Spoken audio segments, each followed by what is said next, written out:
ಕೈ ಕಮಲ ಮಧ್ಯೆ ಜೋರಾಗ್ತಾ ಇದೆ ಪ್ರೈಸ್ ಪಾಲಿಟಿಕ್ಸ್.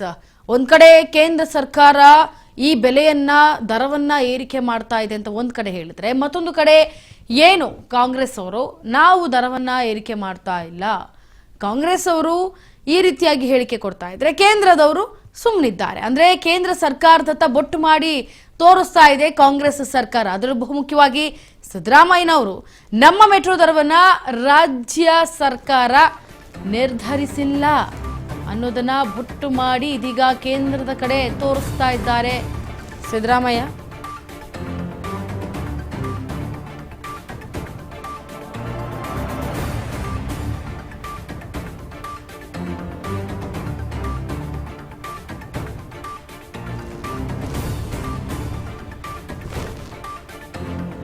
ಶೇಕಡ 5% ಹೆಚ್ಚಳಕ್ಕೆ ಬ್ರೇಕ್ ಬೀಳೋದಕ್ಕೆ ಈಗ ಮುಂದಾಗ್ತಾ ಇದೆ. ಕೈ ಕಮಲ ನಡುವೆ ಜೋರಾಗ್ತಾ ಇದೆ ಪ್ರೈಸ್ ಪಾಲಿಟಿಕ್ಸ್. ಕೇಂದ್ರ ಸರ್ಕಾರದತ್ತ ಬೊಟ್ಟು ಮಾಡಿ ತೋರಿಸ್ತಾ ಇದೆ ಸಿದ್ದರಾಮಯ್ಯ ಸರ್ಕಾರ. ನಮ್ಮ ಮೆಟ್ರೋ ದರವನ್ನ ರಾಜ್ಯ ಸರ್ಕಾರ ನಿರ್ಧರಿಸಿಲ್ಲ, ಬದಲಿಗೆ ಕೇಂದ್ರ ರಚಿಸಿದಂತಹ ಸ್ವಾಯತ್ತ ಸಮಿತಿ ನಿರ್ಧರಿಸುತ್ತೆ ಅಂತ ಸಿಎಂ ಸಿದ್ದರಾಮಯ್ಯ ಹೇಳಿಕೆ ಕೊಟ್ಟಿದ್ದಾರೆ. ಸಾಲು ಸಾಲು ಹೇಳಿಕೆಗೆ ಸಂಸದ ತೇಜಸ್ವಿ ಸೂರ್ಯ ಇದೀಗ ಟಾಂಗ್ ಕೊಟ್ಟಿದ್ದಾರೆ. ಶೇಕಡ 5% ಹೆಚ್ಚಳಕ್ಕೆ ಇದೀಗ ಬ್ರೇಕ್ ಹಾಕಿದೆ ಕೇಂದ್ರ ಸರ್ಕಾರ. ಈಗ ಏನು ಮೆಟ್ರೋ ದರ ಈ ಹಿಂದೆ ಕೂಡ ಏರಿಕೆ ಆಗ್ತಾನೆ ಹೋಗ್ತಾ ಇತ್ತು, ಇದಕ್ಕೆ ಸಂಬಂಧಪಟ್ಟಂತೆ ಈಗ ಕೂಡ ಏರಿಕೆ ಆಗ್ತಾ ಇದೆ. ಸೊ ಈಗ ಈ ರೀತಿ ಮೆಟ್ರೋ ದರ ಏರಿಕೆ ಆಗೋದಕ್ಕೆ ಮುಖ್ಯ ಕಾರಣ ನಾವಲ್ಲ, ಅಂದ್ರೆ ರಾಜ್ಯ ಸರ್ಕಾರವಲ್ಲ ಅಂತ ಸಿಎಂ ಸಿದ್ದರಾಮಯ್ಯ ಹೇಳ್ತಾ ಇದ್ದಾರೆ. ಇದರ ಜೊತೆಗೆ ಏನು ಕೇಂದ್ರ ಸರ್ಕಾರ ನಿಮಿತ್ತವಾಗಿ ಮಾಡಲಾಗಿದೆ ಈ ನಮ್ಮ ಮೆಟ್ರೋ ದರವನ್ನ, ಅದು ಕೇಂದ್ರ ಸರ್ಕಾರ ಮಾಡಿರೋದು, ರಾಜ್ಯ ಸರ್ಕಾರ ಅಲ್ಲ ಅಂತ ಸ್ಪಷ್ಟಪಡಿಸಿದ್ದಾರೆ. ಈಗ ಕೈ ಕಮಲದ ಮಧ್ಯೆ ಜೋರಾಗಿರುವಂತಹ ಈ ಪ್ರೈಸ್ ಪಾಲಿಟಿಕ್ಸ್ ಸಂಬಂಧಪಟ್ಟಂತೆ ಬೊಟ್ಟು ಮಾಡಿ ತೋರಿಸ್ತಾ ಇದ್ದಾರೆ. ಇದು ಕೇಂದ್ರ ಸರ್ಕಾರದ ಕೆಲಸ ಅಂತ ಬೊಟ್ಟು ಮಾಡಿ ಸಿದ್ದರಾಮಯ್ಯ ಅವರು ಕೇಂದ್ರದತ್ತ ಬೊಟ್ಟು ಮಾಡಿ ತೋರಿಸ್ತಾ ಇದ್ದಾರೆ. ಜೊತೆಗೆ ನಮ್ಮ ಮೆಟ್ರೋ ದರವನ್ನ ರಾಜ್ಯ ಸರ್ಕಾರ ಯಾವುದೇ ಕಾರಣಕ್ಕೂ ನಿರ್ಧರಿಸಿಲ್ಲ, ನಿರ್ಧರಿಸೋದೂ ಇಲ್ಲ.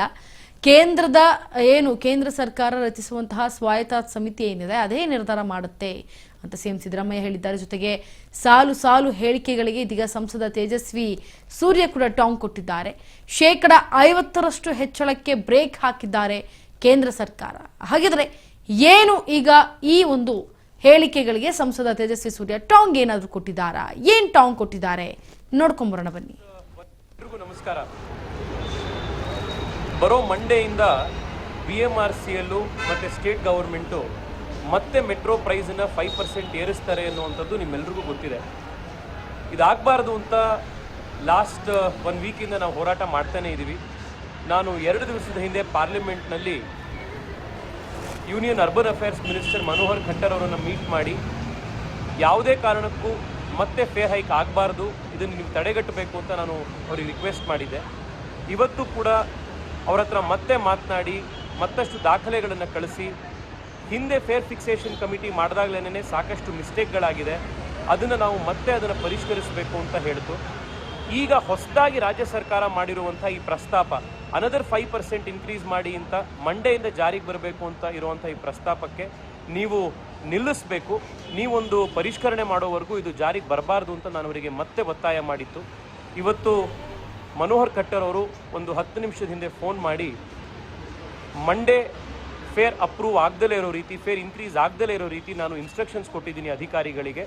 ನಾನು ಮಂಡೇ ಮತ್ತೆ ಅಧಿಕಾರಿಗಳನ್ನು ಕರೆದು ಈ ಫೇರ್ ಫಿಕ್ಸೇಷನಲ್ಲಿ ಆಗಿರುವಂಥ ಮಿಸ್ಟೇಕ್ಸನ್ನು ನಾನು ಅವ್ರಿಗೆ ಎಕ್ಸ್ಪ್ಲೈನ್ ಮಾಡಿ ಅನ್ನುವಂಥದ್ದನ್ನು ನಾನು ಆರ್ಡರ್ ಮಾಡಿದ್ದೀನಿ ಅಂತ ಅವ್ರು ಹೇಳಿದ್ರು. ಮಂಡೇಗೆ ಈ ಫೇರ್ ಫಿಕ್ಸೇಷನ್ ಏನು ರೇಟ್ ಇನ್ಕ್ರೀಸ್ ಇದೆ ಅದು ಮಂಡೆಯಿಂದ ಜಾರಿಗೆ ಈಗ ತಕ್ಷಣಕ್ಕೆ ಬರ್ತಾ ಇಲ್ಲ. ಆದರೆ ರಾಜ್ಯ ಸರ್ಕಾರ ಫೇರ್ ಫಿಕ್ಸೇಷನ್ ಕಮಿಟಿಯನ್ನು ಮತ್ತೆ ಮಾಡಿ ಅಂತ ಹೇಳಿ ಅವರು ರಿಕ್ವೆಸ್ಟ್ ಮಾಡೋವರೆಗೂ ಕೂಡ this is a battle half one. ನಾವೆಲ್ಲರೂ ಕೂಡ ರಾಜ್ಯ ಸರ್ಕಾರಕ್ಕೆ ಮತ್ತಷ್ಟು ಪ್ರೆಷರ್ ಹಾಕಬೇಕಾಗಿದೆ. ಹೊಸದಾಗಿ ಫೇರ್ ಫಿಕ್ಸೇಷನ್ ಕಮಿಟಿಯನ್ನು ರಚನೆ ಮಾಡಬೇಕಾಗಿದೆ. ಈ ಫೇರ್ ಫಿಕ್ಸೇಷನ್ ಕಮಿಟಿಯನ್ನು ರಚನೆ ಮಾಡೋದಕ್ಕಿರುವಂಥ ಅಧಿಕಾರ ರಾಜ್ಯ ಸರ್ಕಾರಕ್ಕೆ, ಇದು ಕೇಂದ್ರ ಸರ್ಕಾರದ್ದು ಅಂತ ಹೇಳಿ ಸುಳ್ಳು ಹೇಳುವಂಥ ರಾಜ್ಯ ಸರ್ಕಾರ ಇದನ್ನು ನಿಲ್ಲಿಸಬೇಕಿದೆ. According to the MOU between state government and central government, fare ಫಿಕ್ಸೇಷನನ್ನು ಪೀರಿಯಾಡಿಕ್ ರಿವಿಷನನ್ನು ಮಾಡುವಂಥ ಅಧಿಕಾರ ಇರುವಂಥದ್ದೇ ಸ್ಟೇಟ್ ಗವರ್ಮೆಂಟಿಗೆ. ಈ ಹಿಂದೆ ಕೂಡ ಫೇರ್ ಫಿಕ್ಸೇಷನ್ ಕಮಿಟಿಯನ್ನು ಕಾನ್ಸ್ಟಿಟ್ಯೂಟ್ ಮಾಡಿ ಅಂತ ಪದೇ ಪದೇ ಸ್ಟೇಟ್ ಗೌರ್ಮೆಂಟೇನೇ ಕೇಂದ್ರ ಸರ್ಕಾರಕ್ಕೆ ಪತ್ರ ಬರೆದಿದ್ದು. ಅದ್ರ ಆಧಾರದ ಮೇಲೇ ಸ್ಟೇಟ್ ಗೌರ್ಮೆಂಟ್ ಅಫಿಷಿಯಲ್ಸ್ಗಳ ರಿಕ್ವೆಸ್ಟ್ ಮೇಲೇ ಸ್ಟೇಟ್ ಗೌರ್ಮೆಂಟ್ನ ಡಿಮ್ಯಾಂಡ್ನ ಮೇಲೇ ಫೇರ್ ಫಿಕ್ಸೇಷನ್ನ ಕಮಿಟಿ ಫೇರ್ ರಿವಿಷನನ್ನು ಇಷ್ಟೊಂದು ಜಾಸ್ತಿ ಮಾಡಿದ್ದು. ಇವತ್ತು Bengaluru metro is the costliest metro in the country. Middle ಕ್ಲಾಸಿಗೆ, ಸಾಮಾನ್ಯ ಜನಕ್ಕೆ ಇದು ಅನ್ಅಫೋರ್ಡಬಲ್ ಆಗಿದೆ. ನಾವೆಲ್ಲರೂ ಒಟ್ಟಿಗೆ ಸೇರಿ ಹೋರಾಟ ಮಾಡಬೇಕಾಗಿದೆ. ಮತ್ತೆ ದರ ಪರಿಷ್ಕರಣೆ ಆಗಬೇಕು. ಸಾಮಾನ್ಯ ಜನ ಕೂಡ ಇದನ್ನು ಬಳಸೋದಕ್ಕೆ ಉಪಯೋಗ ಆಗುವಂಥ ಮಟ್ಟಕ್ಕೆ ಫೇರ್ ಬರಬೇಕು ಅಂತ ಇಮ್ಮಿಡಿಯೇಟ್ ಆಗಿ ತಾತ್ಕಾಲಿಕವಾಗಿ ಇದಕ್ಕೆ ಸೋಮವಾರದಿಂದ ಆಗ್ತಾ ಇದ್ದಂಥ ರೇಟ್ ಇನ್ಕ್ರೀಸನ್ನು ತಡೆದಿರೋದಕ್ಕೆ ನಾನು ಕೇಂದ್ರ ಸರ್ಕಾರಕ್ಕೆ ಮತ್ತು ಮನೋಹರ್ ಖಟ್ಟರ್ ಈಗ ತೇಜಸ್ವಿ ಅವರು ಕೂಡ ಹೇಳಿದ್ರು ಇದು ರಾಜ್ಯ ಸರ್ಕಾರದ ಬಹು ನಿರ್ಧಾರ ಆಗುತ್ತೆ.